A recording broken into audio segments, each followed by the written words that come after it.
Waktu dan tempat dipersilakan. Assalamualaikum warahmatullahi wabarakatuh.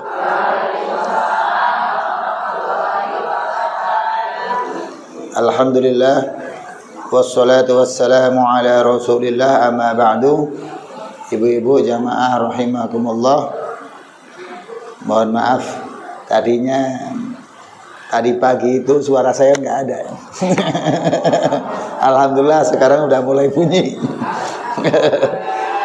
Tadi mau WA lagi sama Bu Kiki nggak enak. Tapi alhamdulillah semoga saja semakin membaik, sehat walafiat. Ibu-ibu jamaah Masjid Salim yang dimulaikan oleh Allah Subhanahu wa taala, kita melanjutkan pada bab tentang apa yang diucapkan oleh orang saat ada yang meninggal, ya. Babu ma yaquluhu man mata lahu mayyitun. Kemarin sudah sampai pada inna lillahi wa inna ilaihi raji'un. Allahumma ajurni fi musibati wa akhlif li khairan minha. Gitu ya? Betul ya? Ketika orang mengucapkan semacam itu, maka Allah akan memberikan pahala kepadanya atas musibah yang terjadi dan memberikan pengganti yang lebih baik darinya. Peristiwa ini terjadi atas kematian dari Abu Salmah. Ya, Abu Salmah istrinya itu mengucapkan ini, akhirnya karena Abu Salmah ini orangnya sangat baik sekali, maka Allah ganti Abu Salmah ini, kemudian Allah ganti dengan Rasulullah SAW menikahi Ummu Salmah. Ya, jadi ingat kalau ada yang terkena musibah mengucapkan inna lillahi wa inna ilaihi raji'un. Allahumma jurni fi musibati wa akhlif li khairan minha. Itu kalau yang tertimpa diri kita. Bagaimana kalau yang tertimpa itu orang lain? Ya kan? Maka kalau kita ketemu dengan yang bersangkutan diminta mengucapkan ini. Tapi kalau kita nggak ketemu sehingga kita yang mengucapkan, maka kata ganti sayanya diganti kata ganti dia. Gitu ya. Jadi Allahumma jurni untuk saya, tapi kalau untuk dia laki-laki Allahumma jurhu. Ya, mi diganti hu. Kalau laki-laki, musibati diganti musibatihi. Wa khlufli diganti wa khluf lahu. Gitu kan? Bisa paham ya? Kalau ternyata yang tertimpa musibah itu perempuan, maka diganti dengan ha. Apa? Allahumma jurha fi musibati ha wa khluf laha. Gitu ya. Gitu. Kadang-kadang kan istilah-istilah itu kan kadang-kadang salah. Salahnya begini. Karena ibu-ibu ketika menulis di WA itu senengnya jazakillah, sama laki-laki juga jazakillah. Ya kan? Sama saudara laki-laki ngirim jazakillah. Siapa laki-laki ngirim jazakillah. Jazakillah itu untuk perempuan. Kalau untuk laki-laki jazakallah. Nanti kamu laki-laki. Kalau kamu perempuan jazaki. Gitu kan? Kalau untuk yang banyak laki-laki jazakumullah. Gitu kan? Kalau untuk banyak perempuan jazakunnallah. Ribet ya? Jazakunnallah. Jadi sekadar memperkenalkan saja ya. Itu pelajaran karena ada saya, ada kamu, ada dia. Gitu kan? Gitu. Ini menimpa kepada Ummu Salmah saat suaminya yang namanya Abu Salmah wafat, gitu kan? Kemudian warawaina fi sunani Abi Dawud an Ummu Salmah juga. Ini sudah kemarin, sudah belum? Sudah ya? Berarti kita lanjutkan selanjutnya. Sudah belum? Sudah ya.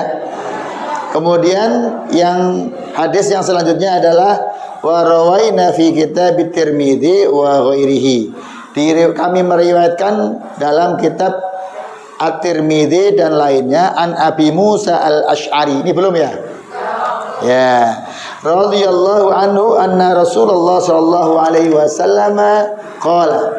Sesungguhnya Rasulullah sallallahu alaihi wasallam bersabda, idza mata waladul abdi, saat atau ketika ada anaknya seorang hamba meninggal. Berarti anaknya, bukan hambanya, tapi anaknya seorang meninggal. Qala Allah Ta'ala li malaikatihi, maka Allah akan berkata kepada para malaikatnya, qabaltum walada abdi, kamu telah mengambil nyawanya anak hambaku ya. Fayaquluna, maka para malaikat mengatakan na'am, iya.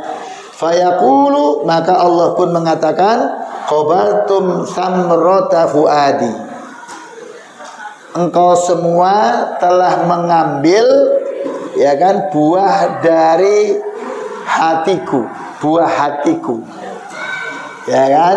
Karena ini hamba yang sangat soleh, ya. Maka Allah mengatakan engkau telah mengambil buah hatiku. Fayaquluna, maka para malaikat mengatakan na'am, iya. Fayaqulu famadza qala abdi, apa yang dikatakan oleh seorang hambaku itu?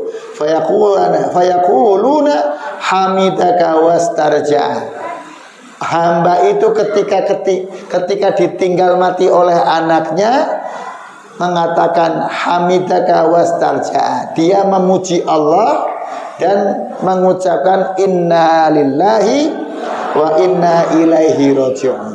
Jadi seorang hamba yang taat, yang soleh itu ketika ditinggal mati oleh anaknya hendaknya mengucapkan pujian kepada Allah dan mengucapkan inna lillahi wa inna ilaihi raji'un.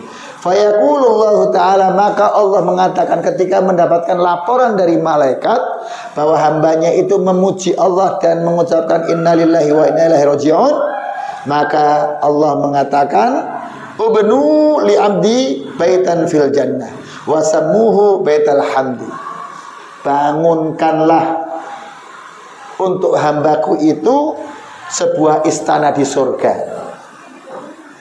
dan berilah nama istana itu adalah Baitul Hamdi. Namanya Baitul Hamdi. Gedung atau istana yang isinya adalah pujian. Karena memang apapun bentuk musibah yang menimpa itu, ketika kita masih diberikan bimbingan oleh Allah, maka hendaklah kita bersyukur, memuji Allah Subhanahu wa ta'ala. Ada seorang tabi'in, ya, itu namanya Syuraih Al-Qadhi. Hidupnya sangat lama sekali, ya, sampai dari generasi ke generasi, dari mulai sahabat sampai generasi selanjutnya itu umurnya tua. Dia sebagai hakim yang sangat adil. Syuraih Al-Qadhi ini tidak mau disuap, tidak mau dikasih gratifikasi, pokoknya lurus saja sesuai dengan. Maka dia mengatakan bahwasanya ini asobatni, sesungguhnya aku ini telah ditimpa musibah. Fahamidahullahu arba'a marrat, maka aku pun memuji Allah sebanyak 4 kali. Ya, tetap memuji Allah 4 kali. Sebabnya kenapa? Innila usobu bi musibatin fa ahmadullah arba'a marrat. Sesungguhnya aku ini diberi musibah oleh Allah, tetapi selama itu terjadi aku tetap memuji Allah. Sebabnya kenapa? Yang pertama, ia meyakini bahwa musibah yang Allah berikan itu tidak mungkin melebihi kemampuannya. Pasti musibah itu kecil, nggak ada yang besar. Yakin semacam itu. Hebat ya. Kita kadang-kadang gelas pecah saja musibahnya kayak rumah roboh, ya kan? Marahnya padahal itu apa namanya, gelas itu gelas hadiah Rinso. Ya, karena sering pecah marah-marah, akhirnya sekarang hadiahnya pakai piring plastik supaya dibanting nggak pecah. Ini kadang-kadang semacam itu. Maka dia meyakini apapun musibah yang terjadi di muka bumi ini tidak mungkin melebihi dari kemampuannya. Pasti di bawah kemampuannya. Hebat kan? Kita ini sering berhayal, berimajinasi seolah-olah musibah yang Allah berikan ini di luar kemampuan kita. Jadi musibah kecil apapun seakan-akan berat jadinya. Ya.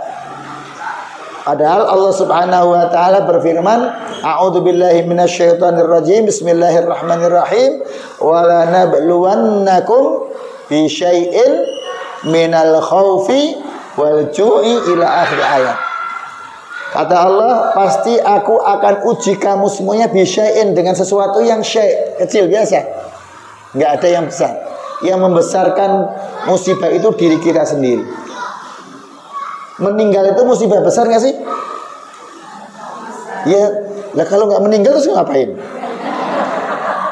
Ya biasa kan? Kullu nafsin dha'iqatul maut. Setiap yang hidup itu pasti mati. Berarti mati itu bukan musibah besar. Bakal mati mesti. Ya kan? Hilangnya mobil itu musibah besar nggak sih? Kecil. Ya kan? Karena pasti akan hilang.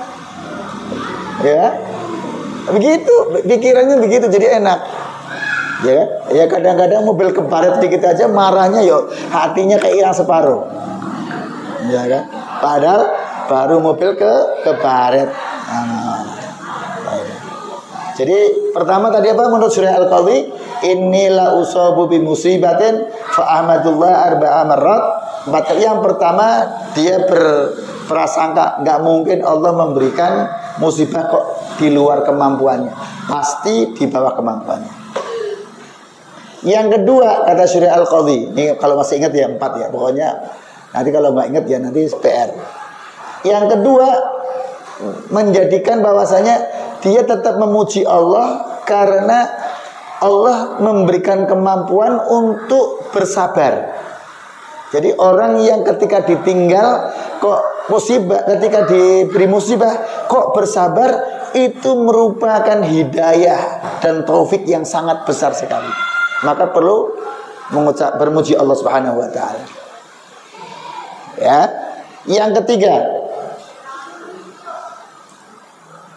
dia tetap memuji Allah jikalau Allah itu membimbingnya bisa mengucapkan kalimat istirja. Ya kan? Jadi orang yang terkena musibah kok bisa mengucapkan inna lillahi wa inna ilaihi raji'un, itu bimbingan atau hidayah taufiknya Allah Subhanahu wa ta'ala. Jadi berapa tadi? 3 ya. Yang keempat, dia tetap memuji Allah kalau Allah itu memberikan musibah bukan dalam urusan agama. Hebat ya. Apa itu dalam hal agama? Jadi ujian yang paling berat itu kalau ternyata musibah ditimpakan tentang keagamaannya. Contoh, mulut ini kok suka berbohong, itu musibah yang berat bagi dia. Dibandingkan dengan harta seisinya. Musibah suka berbohong itu karena apa? Orang yang berbohong sekali itu pasti ingin berbohong yang kedua kalinya untuk menutupi kebohongan yang pertama. Karena di sini ibu-ibu semuanya saya bilang suami, ketika suami berbohong kepada istri, ya lagi di mana ya, kan? Ini lagi jalan-jalan, gitu kan? Padahal nggak jalan-jalan, lagi makan bakso, gitu kan? Nah, terus ketika ada temennya ketemu ngomong sama, tadi kelihatannya ayah lagi makan bakso, gitu. Ya katanya kan bakso, enggak itu cuma nemenin temennya. Berbohong lagi untuk menutupi yang pertama. Terus begitu. Itu bohong. Termasuk hati yang kotor. Setiap melihat siapapun senantiasa yang dilihatnya jeleknya. Itu juga merupakan penyakit yang musibah yang menimpa agama. Ya, itu. Dalam semua hal, sombong, apapun bentuknya, riya, gitu kan, pamrih, itu merupakan musibah yang besar. Apalagi dalam hal kesyirikan, ya, na'udzubillahi min dzalik. Itu musibah. Jadi selama tidak dalam hal itu semuanya enteng, itu kecil musibah itu. Tapi ini teori, ya, teori. Maka ada sebuah hadis begini. Ketika Rasulullah SAW melewati Makbarah, marra Rasulullah SAW fi qabri, melihat, maka ada seorang perempuan, imra'atun tabqi fi qabri ahadihim. Ada seorang perempuan yang sedang menangis di kuburan itu. Nangis. Maka Rasulullah sambil melewati, sambil mengucapkan, ittaqi wasbiri. Perempuan, takwalah sama Allah dan bersabarlah. Maka perempuan ini mengatakan, ilaika anni, ya kan? Sok tahu kamu kan nggak terkena musibah seperti yang aku rasakan. Kan begitu biasanya. Jadi ketika dibilangin, kamu sih nggak ngerasain yang saya rasakan. Kan begitu seringnya. Coba aja kamu merasakan. Tapi nggak ngerti karena yang bicara itu ternyata Rasulullah belum nggak tahu. Dia lam ta'rif, dia nggak ngerti. Kalau yang akhirnya dibilangin oleh yang selanjutnya, dia Rasulullah, kaget dia.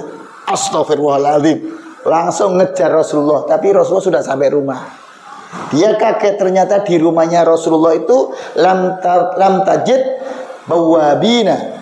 Dia tidak menemukan seorang penjaga rumah atau satpam, seorang yang sangat berwibawa pemimpin umat, tapi rumahnya kok nggak ada satpamnya.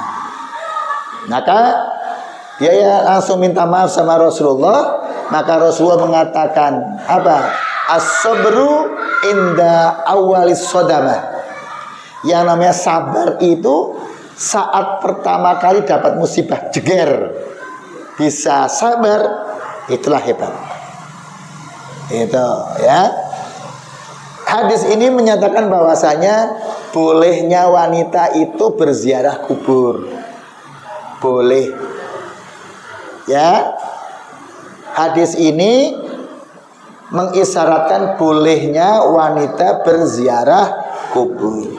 Tapi karena ada kekhawatiran emosinya tidak terjaga, maka yang semacam itu tidak diperbolehkan. Jadi harus tahu diri. Ini kayaknya di sana bisa pingsan nih. Maka itu haram hukumnya, nggak boleh. Bisa-bisa meraung-raung di sana nih, maka itu nggak boleh. Jangan masakan sampai di kotok-kotok begini. Sering lihat begitu kan? Itu nggak boleh. Ya, sambil nangis-nangis langsung ke tempat kuburan suaminya atau siapa, nggak boleh. Ya, Itu hadis pertama itu. Yang kedua tentang kematian anak. Di dalam hadis yang lain di dalam kitab Ahkamul Janaiz dikatakan bahwasanya kalau ada orang punya 2 anak perempuan, ada yang mengatakan pokoknya 3 anak perempuan atau 3 anak, ya kan? Punya 3 anak, kok anak ini 3-3-nya meninggal, maka dia bakalan masuk surga. Jadi tidak usah takut kalau ada yang meninggal. Insya Allah akan membawanya masuk ke dalam surga. Ketika orang tuanya masih kurang bagus, bukan berarti jelek banget ya, kurang bagus dalam menjalankan agama ya, maka ketika anak ini mau dimasukkan ke dalam surga, maka dia langsung instruksi kepada Allah, ya Allah, aku nggak mau masuk surga kalau kedua orang tuaku nggak diajak juga masuk surga. Oh ya sudah, ajak aja kedua orang tuamu masuk surga. Ya, ini hadisnya hadis Bukhari. Ya, subhanallah. Jadi kehilangan anak, kehilangan harta, kehilangan orang tua, semuanya itu kalau kita sesuai dengan jalan yang telah Allah dan Rasulnya tuntunkan, maka insya Allah kita akan dimasukkan ke dalam surganya Allah Subhanahu wa ta'ala. Saya sambil minum ya, karena kering nih. Lama-lama bisa lagi. Ya. Ada yang ditanyakan barangkali sekalian sambil ini. Atau takut nanyain masalah jenazah ya?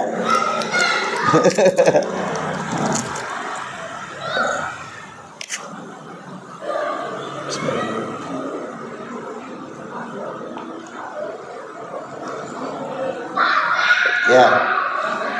Ada yang ditanyakan? Tidak ada? Oh ya. Kita lanjut. Suara saya jelas nggak? Takutnya ada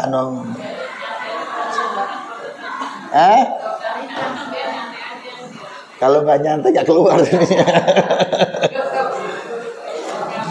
Ya.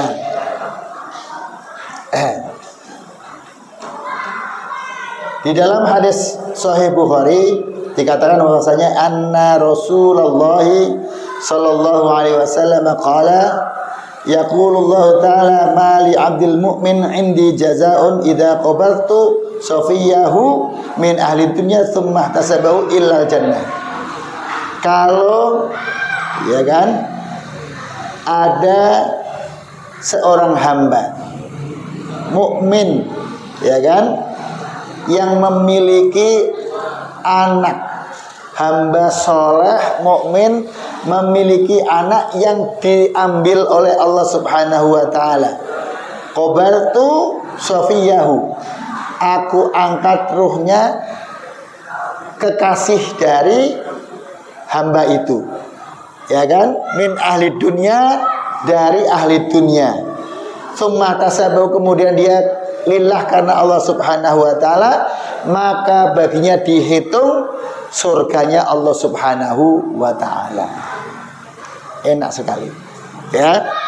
Jadi Allah berikan sebuah keistimewaan bagi orang tua yang ditinggal anaknya. Ada lagi hadis yang lain mengatakan bahwasanya apalagi anaknya ini saat anaknya belum baligh kok meninggal, maka dapat mengantarkan dia ke dalam surganya Allah Subhanahu wa ta'ala. Jadi siapapun yang meninggal ya kan, itu adalah musibah yang sebenarnya biasa-biasa saja, karena kullu nafsin dha'iqatul maut. Ya, wa nabluukum bisyarri wal khairi fitnah.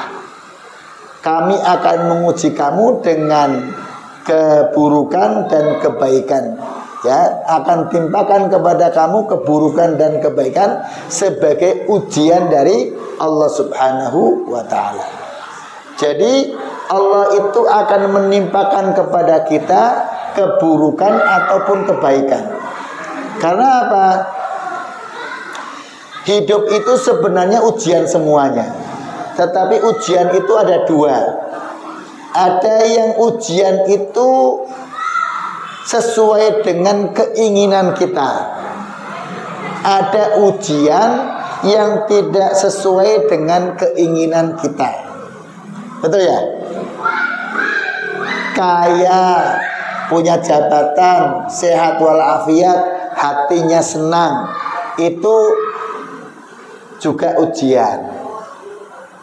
Benar nggak? Punya duit miliaran, ya, rumah banyak, mobil mewah-mewah, Sahroni.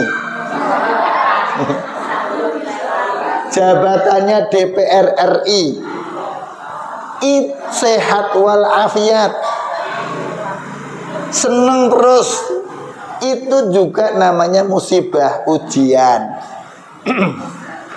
Ya, itu semuanya kecil. Allah pun berikan contoh yang sangat kaya raya, jabatannya tinggi, senang terus. Siapa? Nabi Sulaiman. Ya, contohnya yang baik dulu. Nabi Sulaiman, raja kaya raya, bisa ngomong dengan binatang, ngatur angin, bisa nyuruh-nyuruh jin. Ada semua kan? Kaya rayanya semacam itu. Sehat walafiat. Kurang apa coba? Tetapi beliau mengatakan, hadza min fadli rabbi. Sering melihat tulisan ini enggak? Hadza min fadli rabbi. Biasanya di belakang mobil pribadi. Hadza min fadli rabbi. Apa? Oh ya.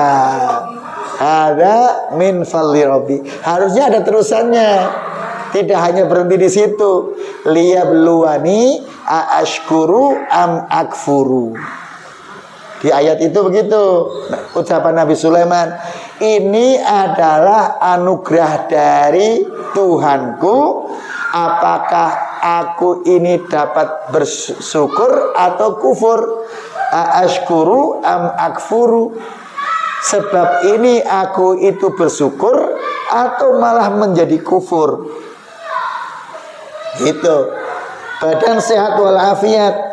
Apakah dengan badan sehat walafiat ini akhirnya kufur? Nontonnya konser terus, ya kan? Dangdutnya jingkrak-jingkrak sampai nonton sepak bola, nggak pernah datang ngaji, nggak pernah sholat ke masjid. Itu namanya kufur terhadap kesehatannya. Ujian bagi dia. Hartanya banyak, tambah harta banyak semakin pelit. Itu juga namanya kufur. Contoh, gaji 5 juta masih bisa sedekah 500.000 per bulan. Alhamdulillah. Karena sedekah inilah Allah berikan kebaikan baginya. Akhirnya tahu-tahu naik jabatan, dapat tunjangan. Gajinya dan tunjangannya menjadi 8 juta. Kalau 8 juta berarti kan harusnya sedekahnya kan bisa-bisa sampai 800.000. Benar nggak? Tapi kadang-kadang pikirannya lain. Aduh, 8 juta. Kayaknya kalau kredit mobil bisa ini. Ya kan? Di DP-in per bulan bisa cuman 5 juta, cuman 4 juta. Masih sisa 4 juta buat bulanan bisa. Tapi akhirnya sedekahnya hilang. Karena mikirin kredit mobil. Naik jabatan lagi jadi 15 juta per bulan. Kayaknya perlu investasi ini. Beli rumah, cicilan tambah 4 juta dan cicilan rumah. Nggak bisa sedekah lagi. Ini ujian. Ada yang begitu kali ya? Itu berat banget, itu nabrak yang begitu. Gitu. Begitupun jabatan. Ya kan?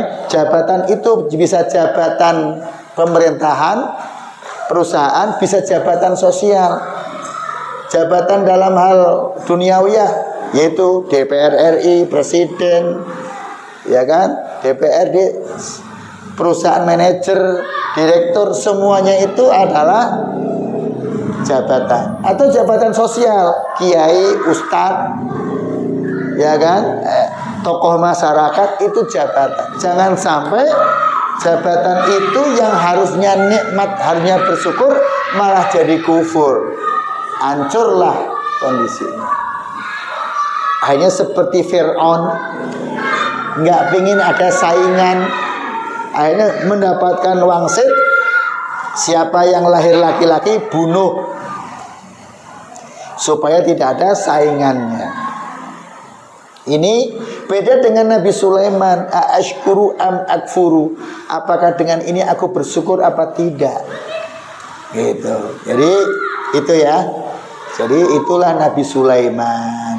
Beda dengan Fir'aun, beda dengan Qarun, gitu ya. Semoga saja kita dengan kesehatan kita, dengan harta kita, dengan jabatan kita, Allah berikan bimbingan kepada kita agar dapat bersyukur. Amin ya rabbal alamin. Gitu. Ada yang ditanyakan? Kalau ada yang nanya kan saya jadi dengerin, kurang bicaranya. Ya, ada yang tanyakan? Nggak ada. Nah, kalau bicara tentang mati memang kadang-kadang takut. Takutnya kalau sampai rumah nggak tahu-tahu dicabut bagaimana kan gitu. Pasti geger di dunia ini. Tadi nanya kematian, jadi sampai rumah jadi mati kan gitu kan. Takut jadinya. Padahal mati itu sudah ada waktunya. Idza jaa ajaluhum la yastakhiruna sa'atan wa la yastaqdimun. Kalau sudah datang ajalnya, nggak bisa diakhirkan, nggak bisa dicepat-cepat. Udah waktunya. Ya. Babu ma yaqulu man balahu mautu sahibihi. Bab selanjutnya yaitu tentang ketika seseorang ketika mendengar berita tentang meninggalnya sahabatnya. Nah, ini, gitu kan? Man balahu mautu sahibihi, sampainya informasi tentang kematian dari temannya, tentang kematian temannya kok mati, dapat kabar. Apa yang harus kita ucapkan, gitu kan? Ucapannya adalah al mautu faza'un fa idza balagha ahadakum wafatu akhihi, ketika saudaranya itu ketika orang itu mendapat berita tentang wafatnya saudaranya, fal yaqul, maka hendaklah mengucapkan inna lillahi, terus wa inna ila rabbina lamunqalibun, laqamat ya Allahumma ktubhu indaka fil muhsinin waj'al kitabahu fi 'illiyyin wa akhlifhu fi ahlihi fil ghabirin wa la tahrimna ajrahu wa la taftinna ba'dahu. Ya, ini doanya. Apa doanya? Semoga saja Allah Subhanahu wa taala mencatatnya sebagai orang-orang yang baik. Begitu kan? Orang-orang yang muhsin. Muhsin, orang-orang yang baik. Baik itu seperti apa? Nih yang perlu ibu-ibu ketahui, jadi orang baik menurut Islam itu seperti apa sih? Jadi orang yang tingkatannya sampai ihsan. Jadi iman, Islam, iman, ihsan. Apa? Iman, Islam, ihsan. Ihsan itu tertinggi. Makanya simbol masjid di Jawa itu ada undakan 3. 1, 2, 3. Betul ya? Undakan pertama Islam, itu tiangnya ada 5.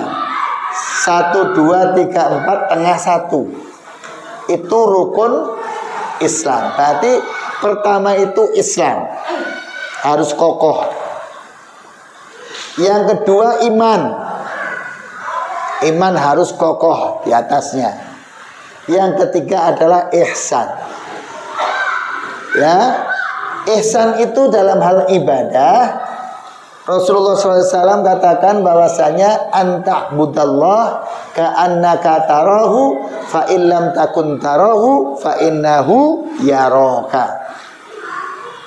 Saat menyembah Allah, maka kita berperasaan seolah-olah Allah itu, kita itu melihat Allah. Pasti nggak bisa melihat Allah, tetapi yakinlah Allah itu melihat kita, sehingga kita khusyuk. Ya. Tapi kalau tidak ada perasaan itu, pasti akal pikiran itu melayang berimajinasi kemana-mana. Ya, apalagi sholat asar, sudah Bu Sayu itu sudah mengumumkan Assalamualaikum, gitu kan? Seumpamanya langsung ketika Allah lagi sholat mikirnya nanti pakai kerudung apa,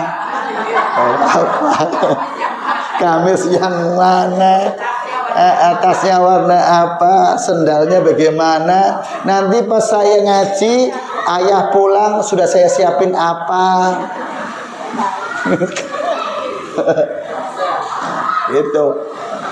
Nah, karena akhirnya muncul begitu itu boleh nggak? Ya wajar, manusiawi boleh, tapi nggak usah dilanjutkan serinya.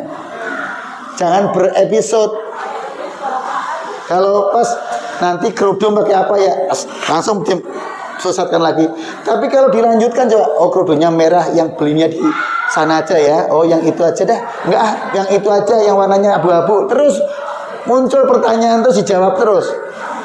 Gitu kan? Lah nanti kalau pakai abu-abu, gamisnya warnanya apa ya? Kayaknya nggak punya saya. Seumpamanya gitu. Atau putih atau merah gitu kan? Muncul semacam itu. Gitu. Jadi makanya sholat itu saat kita membaca dirukunkan, dalam rukun-rukun itu telinga kita mendengar. Jangan sampai dalam hati. Enggak, diucapkan bismillahirrahmanirrahim, apalagi di kamar sendiri supaya telinganya terdengar. Gitu kan? Itu semacam itu. Ya. Tadi sampai mana tadi? Muhsinin ya. Jadi ihsan, anta budallah ka'annaka tarahu fa illam takun tarahu fa innahu yaraka. Jadi kita menyembah Allah seolah-olah melihat Allah. Kalaupun tidak bisa melihat Allah, pasti Allah melihat kita. Maka orang yang bisa semacam ini bagusnya, di dalam masjid itu ada daun. Ya kalau yang lama itu ada daun. Itu daunnya daun apa? Kalau di Jawa namanya daun keluih. Keluih itu di sini timbul.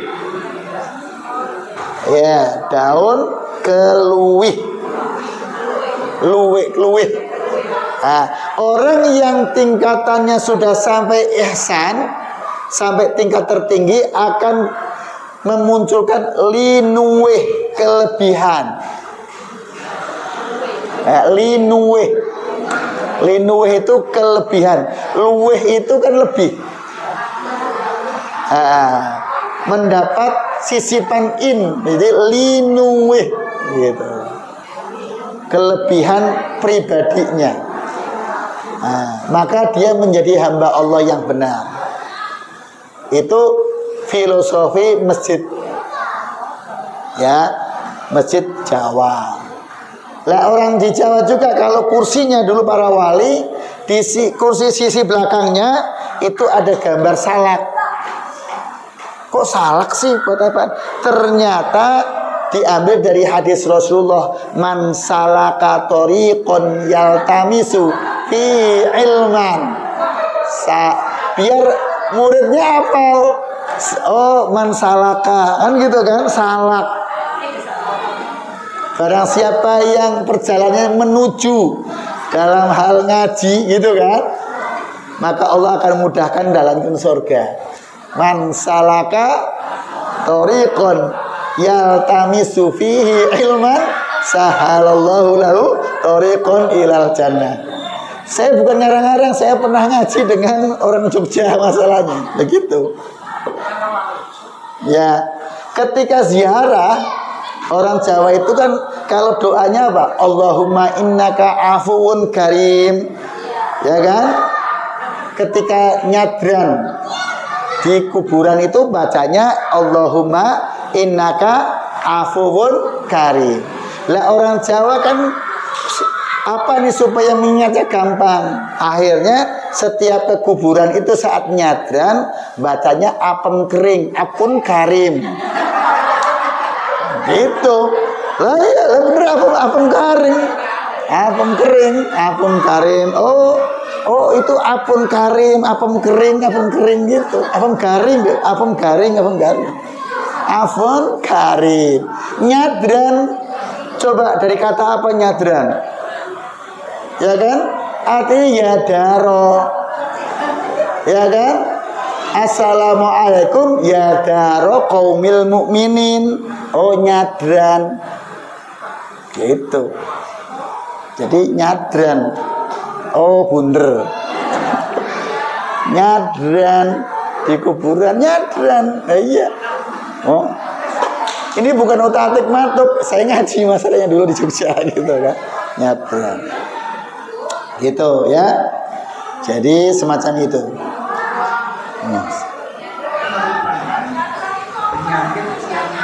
Aduh. Nyadran. Tergantung dari daerahnya. Kalau yang daerahnya pesisir selatan, nyadran itu ke kuburan, ziarah ke kuburan Lebaran itu nyadran. Tapi kalau di pesisir utara nyadran itu ke pantai Ngarum namanya. Larung. Nah, larung. Buang karena dipelencengkan para dukun-dukun akhirnya membuang kepala sapi dan makanan-makanan dibuang untuk makanan. Tujuannya dulu adalah bersedekah, berterima kasih, tetapi disalahgunakan. Gitu kan, dibuang. Ya, termasuk ketika ke kuburan juga, ketika nyadran pada salah juga sebagian. Kalau yang ke laut di selatan namanya ngelarung. Ya, gitu. Ya, untuk Nyi Roro Kidul. Kalau yang utara namanya Nyi Lanjar. Ya, bawa sesajen. Nah, itu muhsinin, ya, ihsan. Ihsan dalam hal hubungannya dengan Allah. Itu antak budallah ka'annaka tarahu fa illam takun tarahu fa innahu yaraka. Ya, sekali lagi, bagaimana hubungannya dengan manusia? Ihsan itu seperti apa? Kalau tadi kan hubungannya dengan Allah ya. Hubungan dengan manusia, kalau kita menjadi orang yang baik, muhsin, al-ihsanu, yang namanya kebaikan itu adalah man hasuna laisal ihsan man hasuna ila man hasuna ilaihi. Bukan termasuk kebaikan kalau ada orang yang hanya berbuat baiknya kepada orang yang berbuat baik kepadanya. Kalau ibu-ibu berbuat baik kepada saya karena saya ngajar, itu bukan orang baik. Karena Bu Sayuti dan ibu-ibu ketika saya ngajar ngasih roti, kemudian saya berbuat baik kepada ibu, itu saya bukan orang baik.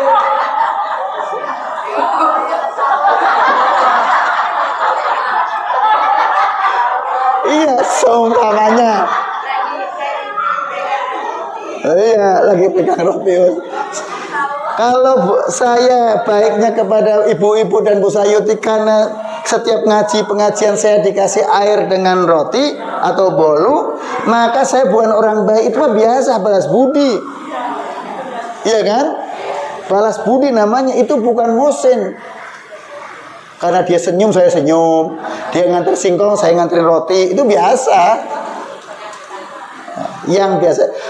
Walakinnal ihsan, akan tetapi orang yang baik itu ya, antasuna ila man hasuna ila man asa ilaihi. Tetap berbuat baik meskipun ada orang yang tidak baik kepadanya. Wah, itu. Makanya ini ajaran yang dilakukan oleh Rasulullah. Rasulullah itu tidak boleh membalas kejelekan orang.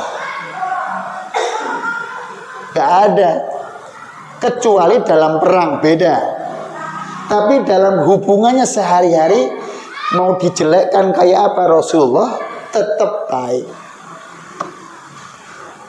Susah enggak? Enggak susah, tapi sulit aja.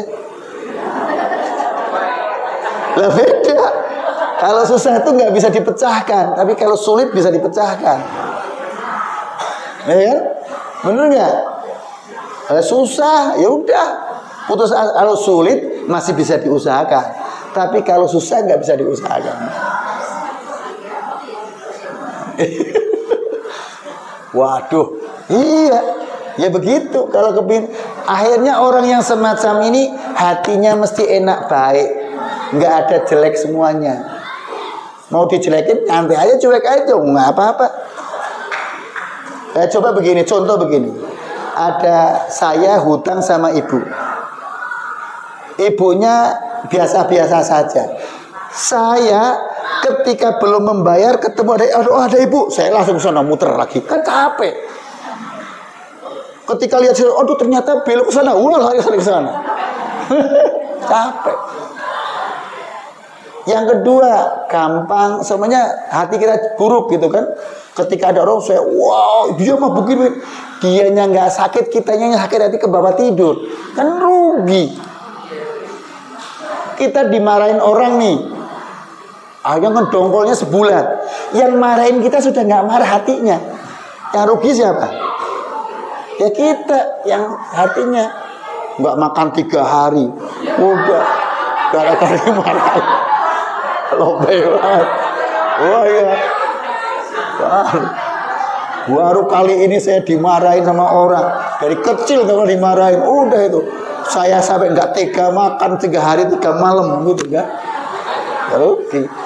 Rugi dah pokoknya dah. Makanya hatinya dilatih aja husnudzon sama orang. Latih aja udah. Pokoknya kalau mau suudzon lagi, latih lagi, baik lagi, udah enak aja hidup mah. Udah enak. Ya. Ada yang lain ditanyakan? Ini jangan lama-lama ya, takutnya habis nih. Ya. Bulan depan dah semoga saja sehat walafiat semuanya. Ya. Takutnya apa namanya? Ya? 2 kali. Oh, kali. Oh iya. Ya semoga aja sehat walafiat semuanya ya. Satunya apa? Oh berarti 2 minggu lagi ya. Oh ya udah. Insya Allah kalau disehat. Tapi nggak apa-apa ya. Segini aja dulu karena takut ini. Ya. Alhamdulillah, terima kasih. Semoga saja kita semuanya mendapatkan manfaat. Ya saya, ibu-ibu semuanya mendapat manfaat dari apa yang telah kita pelajari bareng-bareng. Sekian. Assalamualaikum warahmatullahi wabarakatuh. Terima kasih Ustaz ilmunya atas saya itu. Insyaallah dari pengajian yang dilakukan dan juga ilmu dari kita.